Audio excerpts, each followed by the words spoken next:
Muy buenas noches para todos y todas. Bienvenidos a la 20ª sesión de la Cátedra Popular Afrodescendiente Ana Fabricia Córdoba. Esta cátedra es adelantada por 3 procesos organizativos: el Centro Popular Afrodescendiente, CEPAFRO, la Corporación Afrocolombiana de Desarrollo Social y Cultural Carabantú y el Proceso de Comunidades Negras en Colombia, PCN. Hoy vamos a abordar la temática: la participación de los pueblos étnicos en la construcción de paz en Colombia. Para ello tenemos 2 hermanos del movimiento afro y del movimiento indígena en Colombia. Ellos son Carlos Rosero. Carlos Rosero es miembro fundador del Proceso de Comunidades Negras en Colombia y líder del Consejo Nacional de Paz Afrocolombiano COMPA. Y tenemos a Luis Alfredo Acosta, quien es el comandante de la Guardia Nacional Indígena de Colombia. Entonces, en estos momentos vamos a iniciar con la cátedra. Les rogamos el favor de que apaguen sus celulares. Vamos a iniciar con un pronunciamiento por parte de las organizaciones convocantes, que lo va a leer Melquisedec. Buenas noches. La persistencia de los renacientes. Crecimos en el fragor de un conflicto armado prolongado y desregularizado como el colombiano, cuya estela de casi 6 décadas ha terminado por naturalizar la guerra y consolidar la idea de un país que en fondo y apariencia se habría aclimatado al calor de las batallas. Por eso, tras los conteos de 5 ceros con los que se suma el nutrido acumulado de la guerra, los titulares de prensa parecieran dibujar una única fuente y un único haz de problemas para caracterizar la conflictividad colombiana, ignorando otras manifestaciones de conflicto, guerra y violencia tan o más enconadas que aquellas dibujadas en los colores del conflicto armado. En ese escenario se propone al país un acuerdo final para la terminación del conflicto pactado entre las FARC y el Estado, que permita entrarse en un orden de prioridades en el que la tramitación negociada del conflicto armado aparece como la estrategia propicia para desarticular los órdenes violentos, que han hecho de la guerra un buen negocio, tan rentable que pudo sostenerse a su galope un cúmulo de desigualdades tan manifiestas como invisibles gracias a su prolongación.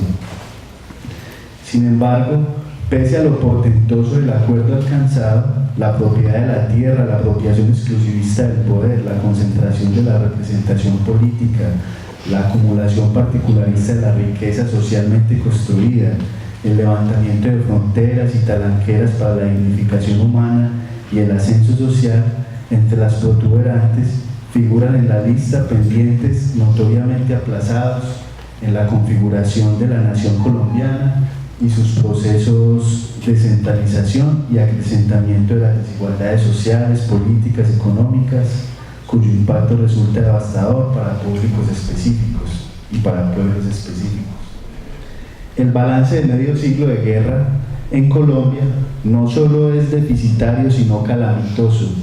La prolongación irracional de un conflicto irresoluble por las armas y el acumulado de muertes sin sentido en todas las orillas de la confrontación hicieron que perdiéramos de vista la gravedad con la que se expresa la bancarrota humanitaria y sus serias afectaciones sobre la población civil, el desarraigo y misericordia de millones de afrodescendientes, indígenas y campesinos, el desplazamiento o el destierro creciente en barrios urbanos, la proliferación de señores de la guerra y bartularos de la muerte, la instalación de un exuberante portafolio de violencias, iniquidades, matanzas y afrentas a la seguridad personal, además del grave deterioro ambiental, territorial y cultural que registran el apremio para que nos decidamos a abandonar el callejón sin salida que ha significado la guerra, de modo que se hagan visibles y manifiestos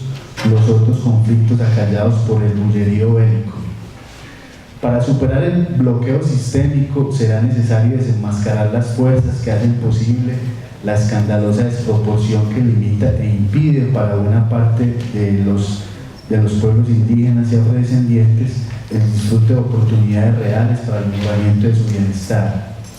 Bajo las cifras criminales y demenciales de la guerra, y más ahora que se atisba la posibilidad de que queden desarmadas las estrategias de contención violenta de cualquier otro tipo de conflicto, con las que élites económicas funcionando como señoras y señores de la guerra instalaron persistentemente procesos de desplazamiento, destierro y desarraigo, apropiación territorial, concentración productiva, extracción extensiva y exclusivista de la tierra, borramiento de las alternativas políticas emergentes y el silenciamiento a muerte de las voces disidentes.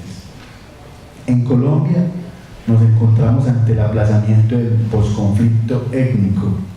Desde los tiempos de la lucha por la autonomía de España, el trámite de las tensiones raciales y étnicas se encuentra aplazado bajo el miedo de Bolívar a la pardocracia, por la que fueron víctimas de asesinato selectivo los principales artífices de la independencia, que pudieran enarbolar exitosamente banderas reivindicativas de contenido étnico y emprender una guerra racial victoriosa al estilo de Haití. 2 siglos hacia adelante, en lo que respecta a los indígenas y afrodescendientes, arribar al posconflicto bélico resultará mucho más exigente, seguramente porque el cese de la guerra nos haría ver la intensidad con la que en campos y ciudades se configura el desaire de las élites, así como el histórico padecimiento e indefensión institucional.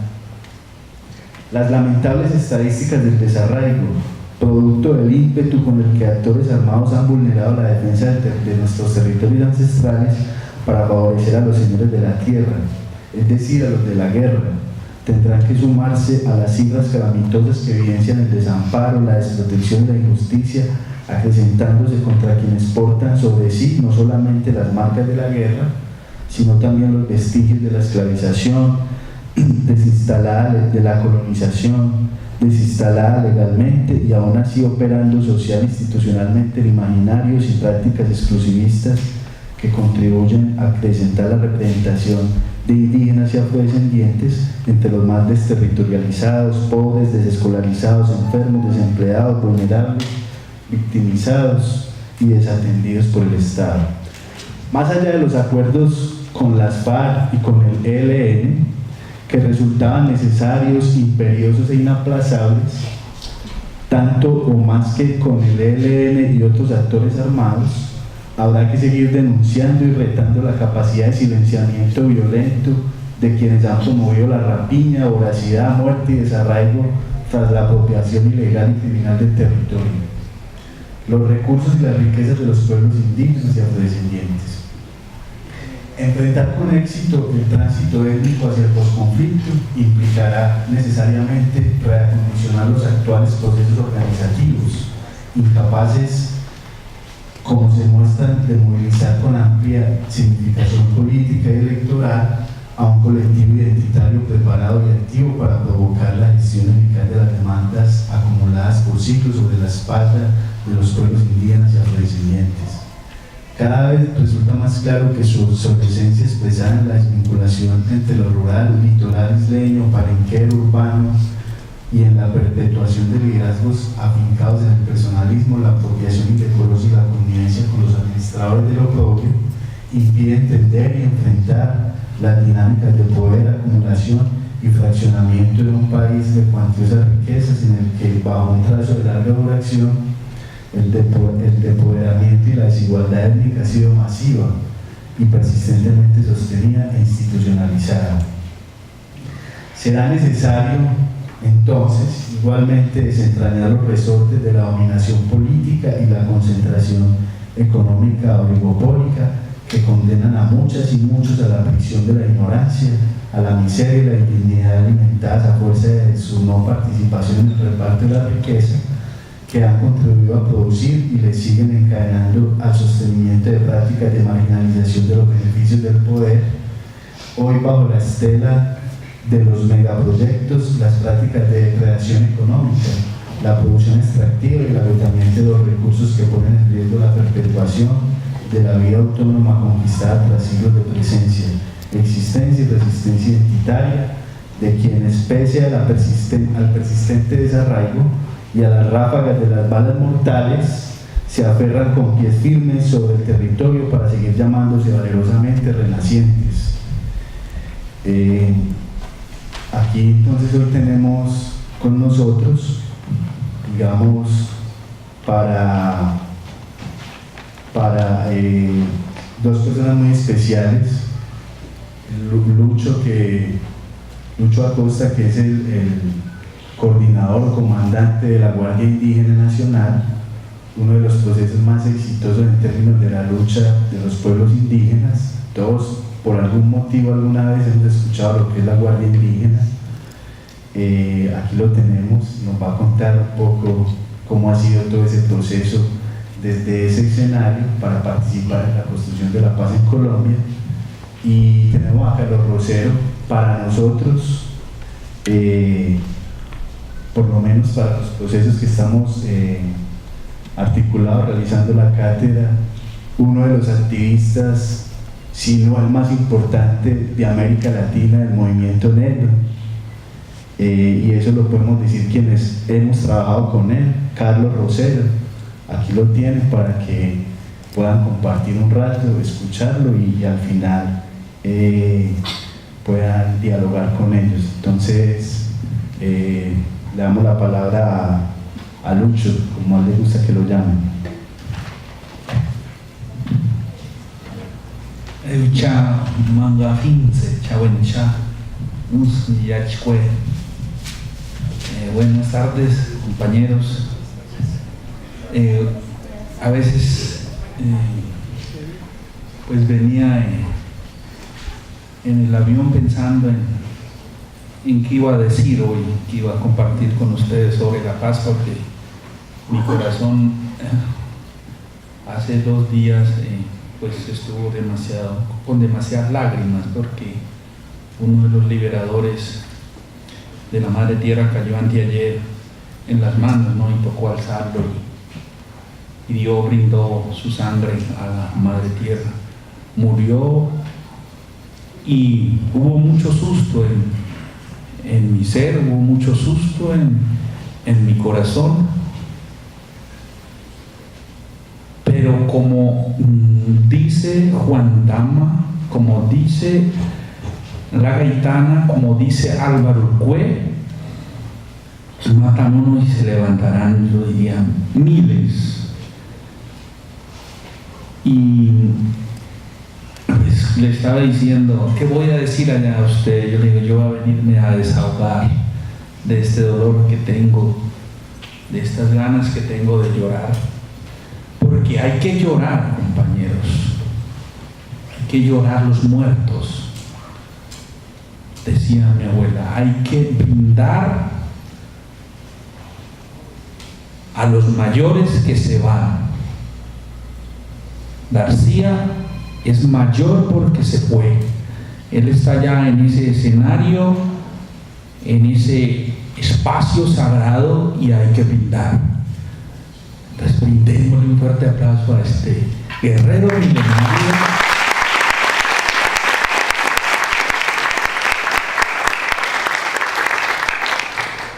Para que desde ese escenario allá nos dé fuerza para acompañar y poder seguir conversando aquí con nosotros todo lo que ha significado. Pues yo he estado, soy un asa del norte del Cauca, de Caloto, Cauca, hijo de Anatulia Zapata, de Moisés, desaparecido hace 30 años por las FARC, hijo de indio y de afro. Así que aquí estamos entre hermanos, las sangres se juntan para la resistencia, y ese juntar de sangre yo lo quiero expresar y quiero hablar con ustedes sobre ese otro escenario, porque a veces las FARC y el gobierno nos ha arrebatado a nosotros los que hemos construido paz por 500 años, por 300, 200 años los afros y los indígenas, los campesinos, hemos venido haciendo paz. Y esa paz se fue a La Habana. Y esa paz se redujo a La Habana y se invisibilizó el ejercicio de paz de la gente.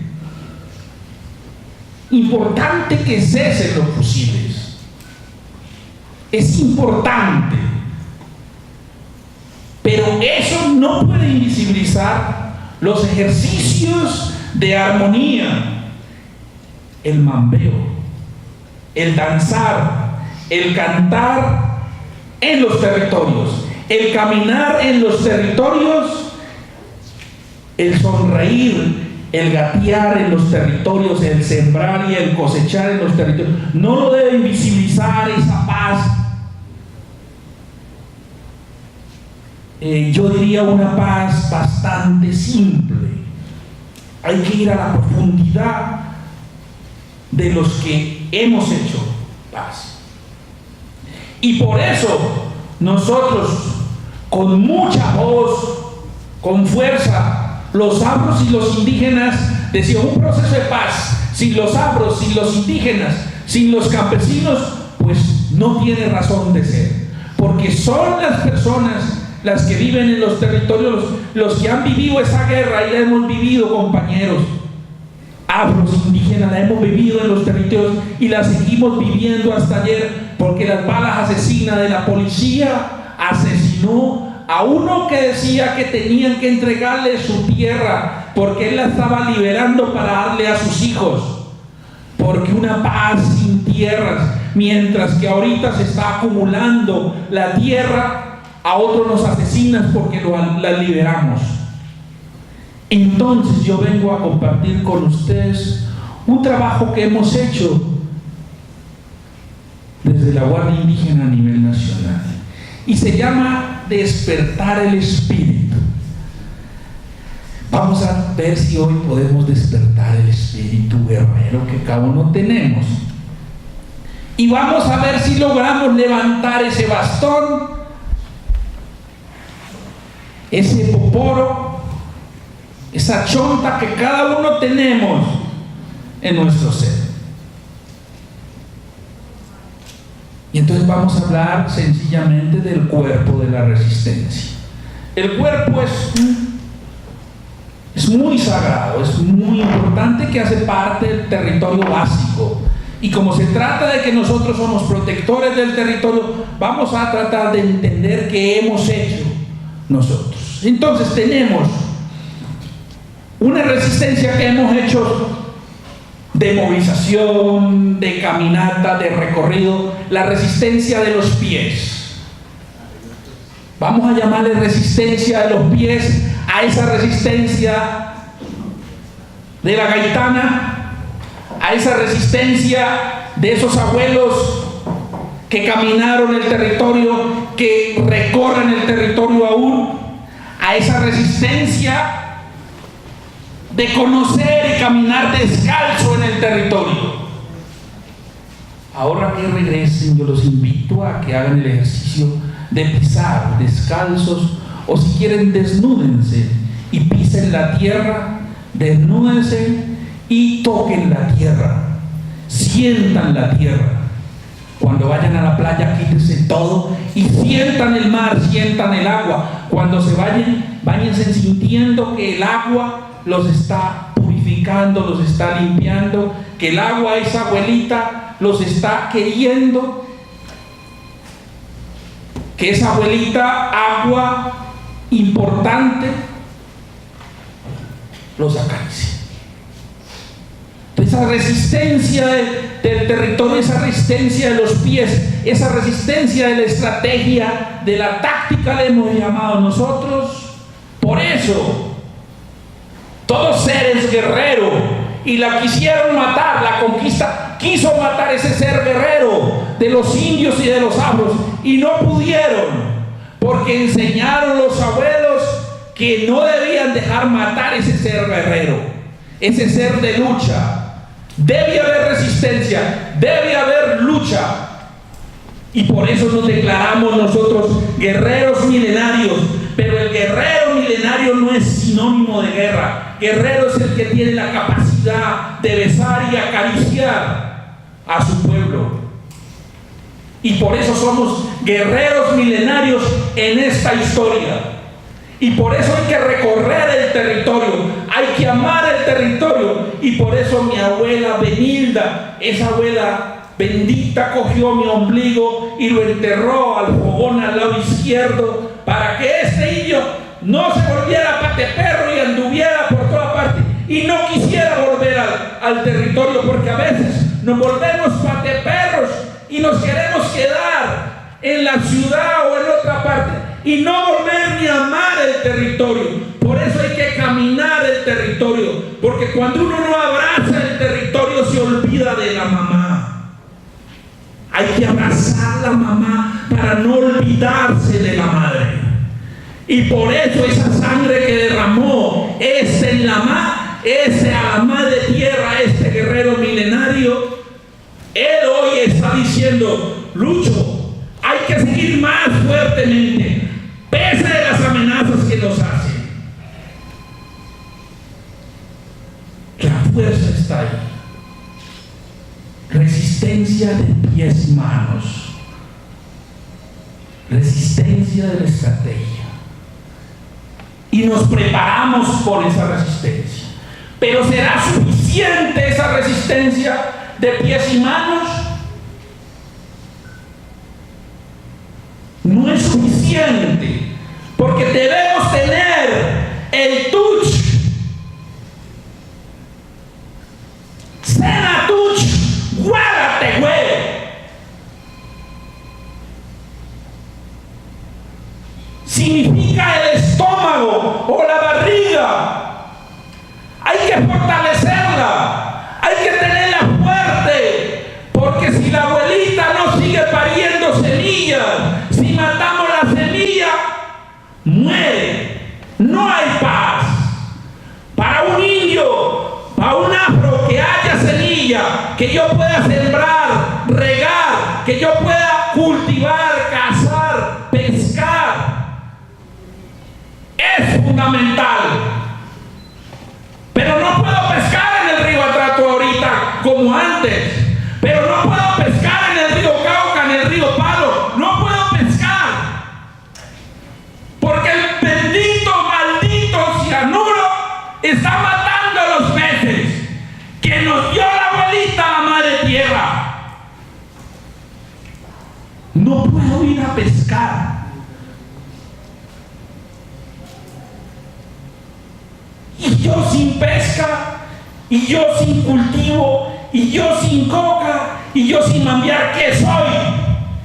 Se acaba este indio, se acaba este afro, porque eso somos de la tierra. ¿Cuál paz? Digo yo, si la buena tierra sufre,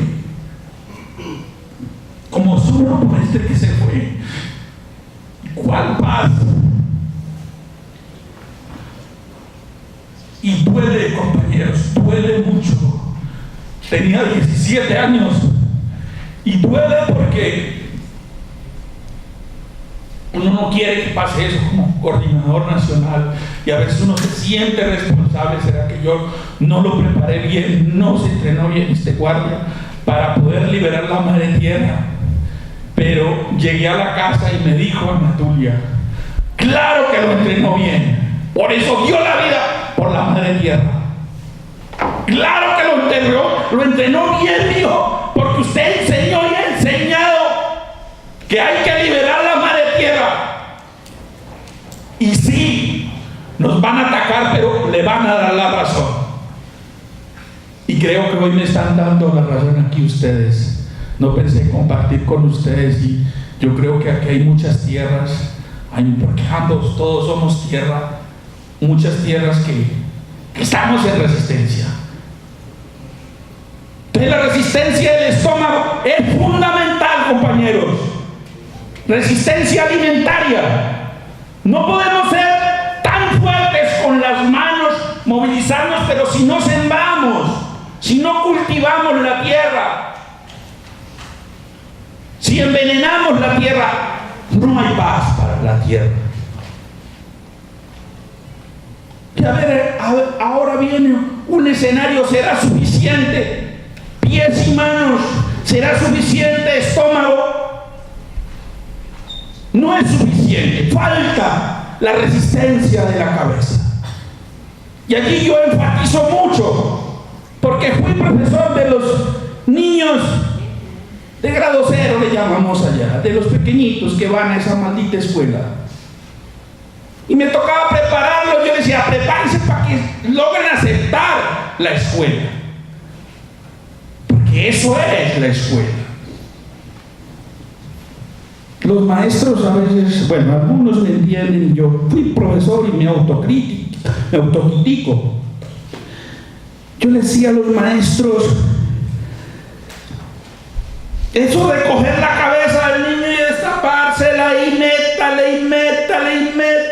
métale, que A, B, C, la, le, li, lo, lu. Y yo les decía, no,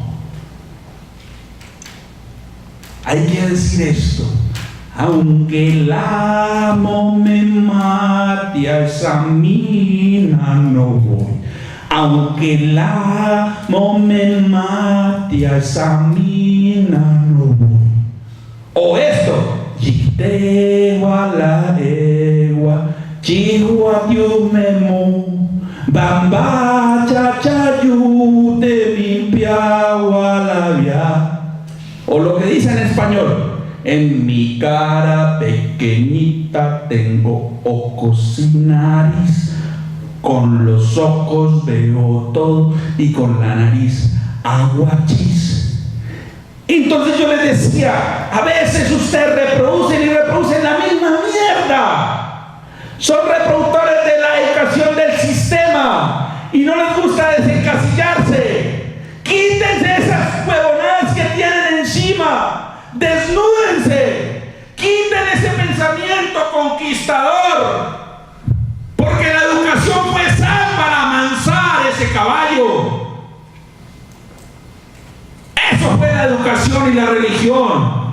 Porque nos decían salvajes.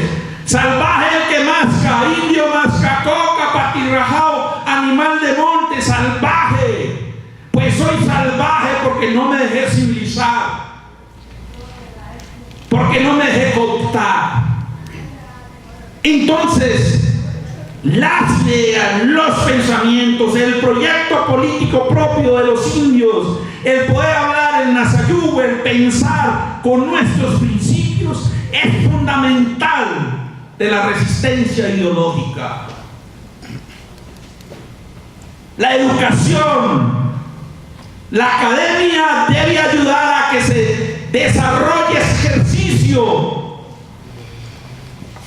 del pensamiento de los pueblos para poder que haya paz. Yo estuve en la Universidad Libre y cuando llegué, el primer indígena que entró a la Universidad Libre de Cali, y todo el mundo me miraba.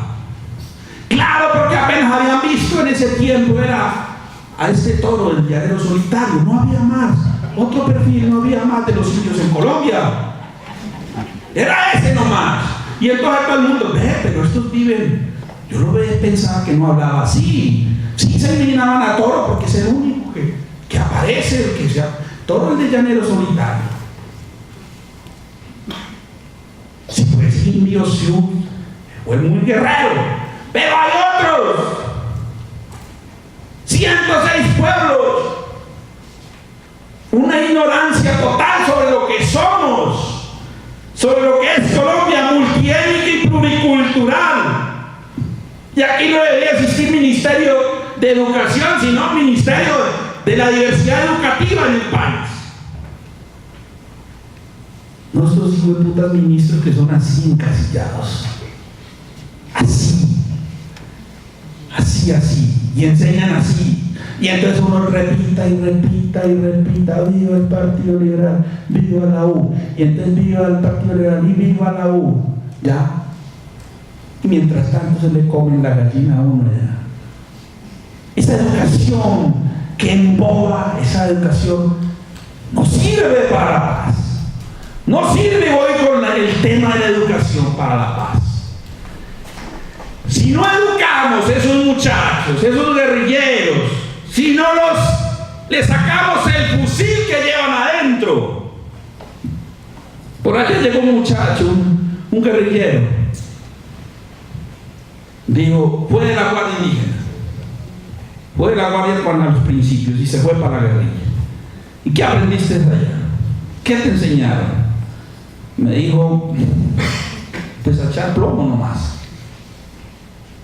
¿Cómo así? No te dieron formación política aquí para liberar el pueblo y defender el pueblo. No, eso nunca lo dijeron.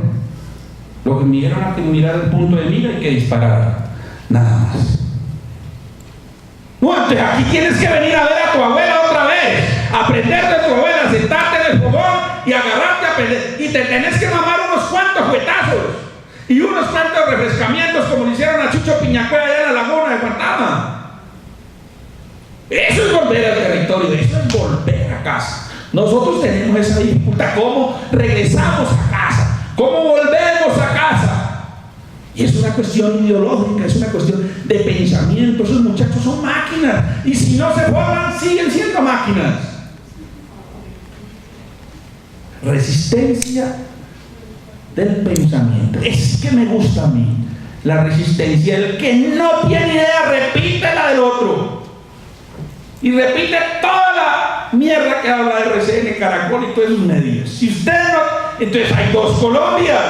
La Colombia real y la de RCN y Caracol. Esas formas de educación deben de desaparecer. Deben construirse nuevas herramientas educativas a partir de la comunicación. Hay que formar la cabeza. Preparados los pies, pregunto, a ver, compañeros. Disculpen que yo a veces tengo como fui profesor, entonces me gusta preguntar. Y yo hago a veces como si estuviera en el salón de clases con los niños. Entonces, preparado los pies y las manos. Preparado el estómago. Preparada la cabeza. ¿Estamos listos? ¿Sí o no? Para la toma de aquí. ¿Qué nos tomamos aquí en Medellín? A ver. ¿Qué hay que tomarse? Alpujarra, la casa de Uribe, más allá. Tomémonos, bueno, ¿ya estamos listos, sí o no? Tenemos resistencia de los pies. Ya sabemos por dónde correr. Estamos listos. Tenemos resistencia del estómago. Ya tenemos comidita y todas esas cosas. Tenemos, ya sabemos para dónde diablos que es y por qué es. No les vaya a pasar lo de un guardia. Un guardia, ahorita que me recuerdo, un guardia indígena me dijo, ¿ya están listos? Sí, ya estoy listo. Así como les estoy preguntando a ustedes. Ya, miren mi bastón, lo tengo listo. Ya estoy, ya eché canchaína, eché coquita, tengo comida, tengo la ropa, tengo la cochera, tengo el escudo, tengo las botas, tengo el bastón, tengo el arco y la flecha, tengo la paletilla, ya estoy listo. Digo, sí, ya estoy listo. Y se fue. ¿Han visto cómo andan esos guardias? Al frente así con sus bastones. Guardia, guardia.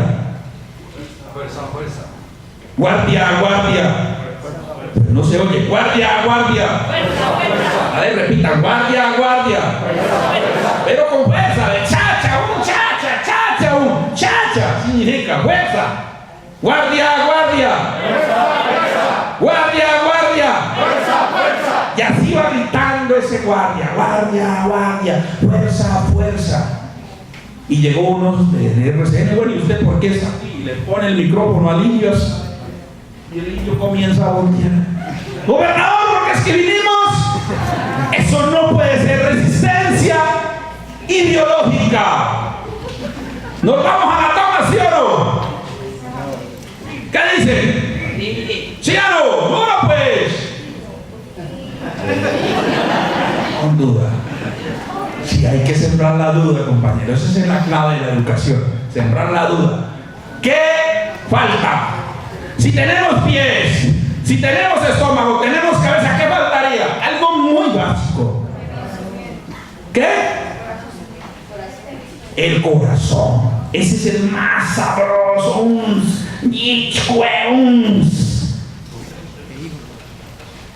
El uns. Cuando yo pienso con el corazón. Si ustedes vinieron aquí porque les toca, tan paida, como dicen los muchachos. Hay que estar en las cosas de corazón. Usted le da un beso a una muchacha con el corazón y ella tiembla y patalea y comienza a temblar así. Se me besó Sansón, me besó Juan Tama. Cuando le da un beso con el espíritu y con el corazón, cuando abrazas a tu hijo con el corazón, cuando tú cantas y gritas con el corazón, cuando tú luchas y estudias con el corazón, las letras entran facilito y no como dijo un profesor que la letra con sangre entra. Cuando tú piensas con el corazón, el canto y la melodía es ideal. Entonces está la resistencia del corazón. Esa resistencia se llama resistencia espiritual y cultural. Y aquí pido permiso para hablar a mis abuelos, porque esta resistencia se refiere a la resistencia de los abuelos, a la resistencia de la medicina, a la resistencia de la ley de origen, a la resistencia de la abuela, a la resistencia del ritual. Y hablando de rituales, los invito a un ritual del saquero. Allá iremos a ir, ¿no? En Pueblo Nuevo será de un ritual que hacemos nosotros ahorita en agosto. No sé si lo han visto, yo los invito allá para que entiendan, porque a veces la cátedra, pues yo entiendo, la cátedra a veces cansa, ¿no? Hay que volverse práctico. Yo los invito al ritual de saquero, es un ritual de las semillas. Y danzamos, tomamos chicha, veneramos al cóndor, al colibrí. Y es uno decirle y despertar el espíritu. ¿Y cómo hay que despertar el espíritu? Porque a veces está dormido y claro, a mí en Bogotá el espíritu dice, yo allá no voy porque hay mucho pito. Y el espíritu a veces lo deja uno. Cuando yo vuelvo a Caloto, arriba a la laguna, el espíritu se otra vez, por fin llegaste, Sobergajo, andabas vagueando. Allá no te puedo llegar porque pita mucho el carro y mucho humo. Entonces el espíritu lo deja y lo abandona a uno. Por eso uno brinda al espíritu, por eso uno comparte con el espíritu, por eso uno da agradecimientos al agua, da agradecimientos. Con esos 4 elementos, ahora sí nos vamos. Ahora sí nos vamos donde toca, para donde toca, para la universidad, para la cátedra, para la misa, los que quieran ir a misa, para el río, a danzar, a cantar, a reír. Ahora sí podemos ir. A ese conjunto yo le llamo paz. A ese conjunto yo le llamo vida. Entonces encontramos en ese rombo de la resistencia, de los 4 elementos de la resistencia: pies y manos, estómago, cabeza y corazón. Y para lo que vean aquí mejor, más facilito, el rombo. Entonces tenemos acá el caudal, y en el centro ¿qué tendríamos? La vida, tendríamos el territorio, tendríamos los pueblos, tendríamos nuestra organización. Porque esto, sin ponerle vida, si hacemos y veneramos la muerte, no sirve, compañeros. Eso hacemos los guardias indígenas: torear ese espíritu, calentar ese espíritu, hacer que ese espíritu no se duerma, hacer que ese espíritu esté alerta. Y más por acá, ¿no? Hermanos míos, yo agradezco que ustedes me hayan escuchado estos momentos. La resistencia está en nosotros, la paz está en nosotros, compañeros, y agradezco que me hayan mirado a los ojos y haberlos podido ver para contarles quién soy, qué hacemos, para dónde es que vamos, y llorar y botar unas lágrimas, porque las lágrimas en conjunto son más llevaderas. A eso yo lo invito a veces. Es tan sencillo a veces acompañar, porque preguntan cómo acompañar, como sentarse a llorar con este pueblo que resiste, con este pueblo que lucha, pero también sentarse a cantar, a reír y a danzar con este pueblo que no se cansará nunca de danzar, de guerrear y de gritar: ¡guardia, guardia! ¡Por mi raza! por mi raza. ¿Hasta cuándo? Hasta siempre, compañeros. Hasta siempre. Paiwet sugen a un yachwe.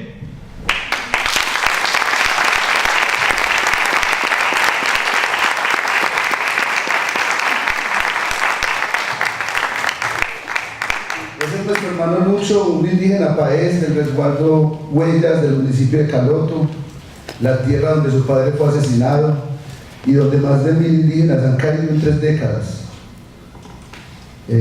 Lucho inició como profesor de preescolar hasta que conoció el valor del bastón como elemento de sabiduría y autoridad para el pueblo indígena en Colombia. Le agradecemos a Lucho toda esa sabiduría ancestral de nuestros hermanos indígenas